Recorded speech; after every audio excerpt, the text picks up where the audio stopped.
You've probably read some variation of this old adage before. I tried to see who the author was, and there really is no author. It's probably gone through some evolution.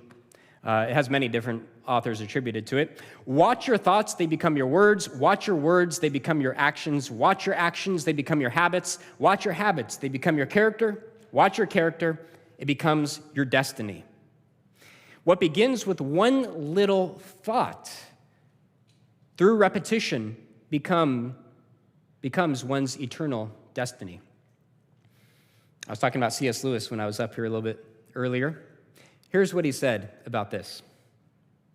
People often think of Christian morality as a kind of bargain in which God says, if you keep a lot of rules, I'll reward you, and if you do something else, I'll do the other thing. I do not think that it is the best way of looking at it. I would much rather say that every time you make a choice, you are turning the central part of you, the part of you that chooses, into something a little different than what it was before. And taking your life as a whole with all your innumerable choices, all your life long, you are slowly turning the central thing either into a heavenly creature or into a hellish creature, either into a creature that is in harmony with God and with other creatures and with itself, or else into one that is in a state of war and hatred with God, with its fellow creatures, and with itself. To be the one kind of creature is heaven. It is joy and peace and knowledge and power. To be the other means madness, horror, idiocy, rage, impotence, and eternal loneliness. Each of us, at each moment, is progressing to one state or the other. We become the decisions we make. All our life long, we make choices until we become the product of those choices. The more we choose something, the more we become that something. It may seem like a harmless little thought you are entertaining. I mean, how bad can a little thought be? But every time you think it, it slowly changes you into a different person than what you were before. Your very brain begins to change as new neural pathways open and others close. When I lived in San Francisco, I would see these people on the streets with their minds completely destroyed by drug use, who seemed to have no semblance of humanity left in them. All sense of rationality has been eradicated, and it's incredibly tragic to see. But at one point in the not-so-distant past, this was a beautiful infant nestled in his mother's arms. She had hopes and dreams for her child, and as he grew, he had hopes and dreams for himself.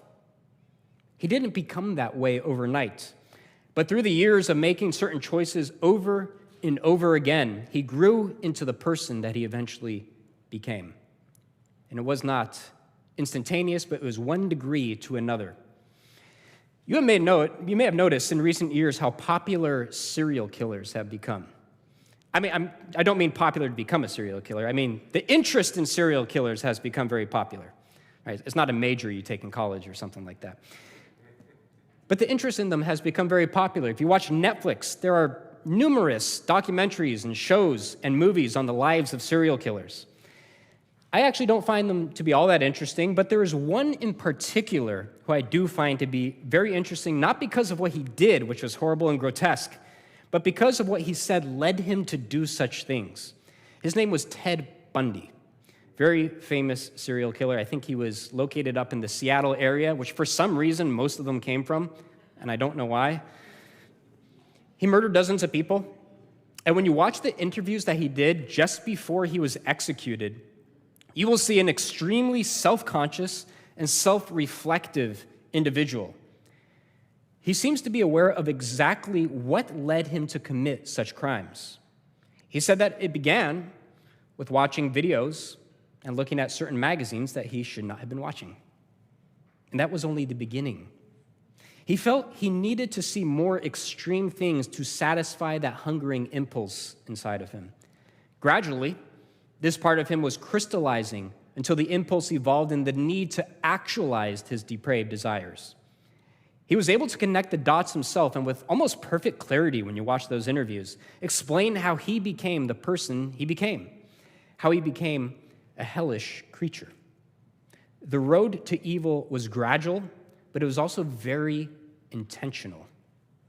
Soren Kierkegaard said that sin grows every instant one does not get out of it. Sin grows every instant one does not get out of it. But thankfully, so does righteousness. And I'm happy to know that. Every thought we think and every choice we make in life is solidifying our identities until we become eternalized in our character. The more you choose something, the harder it is to choose something else. This process of solidification even works its way out into your very body, your physical structure. Have you ever seen one of these sweet old ladies who has a permanent smile on her face? And you know, before even meeting her, she's going to be personable and sweet and lovely because she's worn a smile on her face for so long in her life that it has permanently etched itself onto her face. But then sometimes you see a lady who you know is going to be a little bit grumpy, to put it kindly. You know this because she has a perma-frown. She has worn a frown for so long that that's just her face now. You see this in some older men as well. They drank so much whiskey in their life that they now have this permanent whiskey face. That face is there to stay. It's not going anywhere. The things that they have done work itself out into their physical bodies. Can you imagine if everything about you internally could be seen externally as well? Would you be beautiful or would you be ugly? We would all have some pretty big warts, that's for sure. Gregory Boyd, in his book, Letters from a Skeptic, he tells a story of an old lady he once knew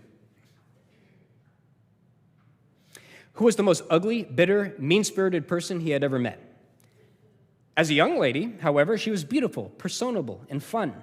But at the age of 19, her fiancé ran off with her sister days before her wedding date.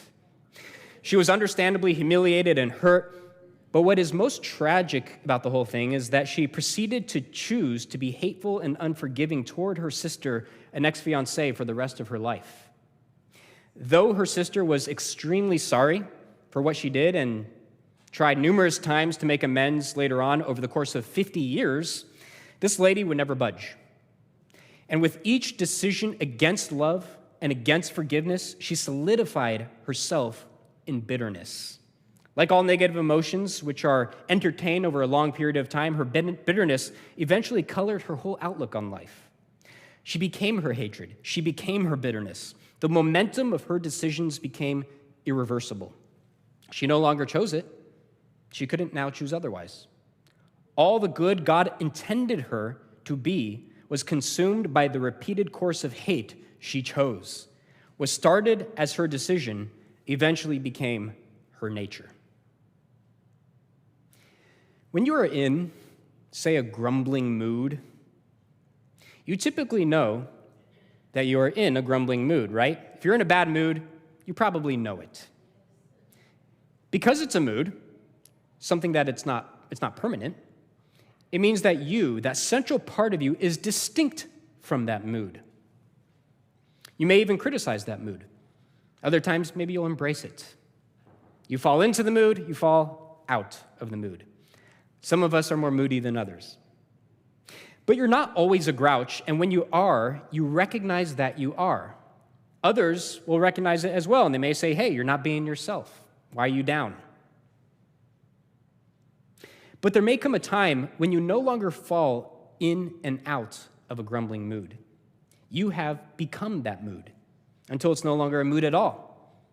It's no longer distinct from you. Now it is you. No longer do you recognize it in yourself because it is yourself. You have finally become what you've practiced being for a lifetime. Once again, and we all, with unveiled face, beholding the glory of the Lord, are being transformed into the same image from one degree of glory to another. This is one of the available options before every person alive. One of the roads upon which we can travel.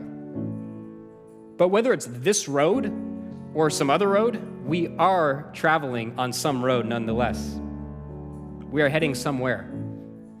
All of us are traveling to a destination and becoming, as C.S. Lewis said, a heavenly or a hellish creature.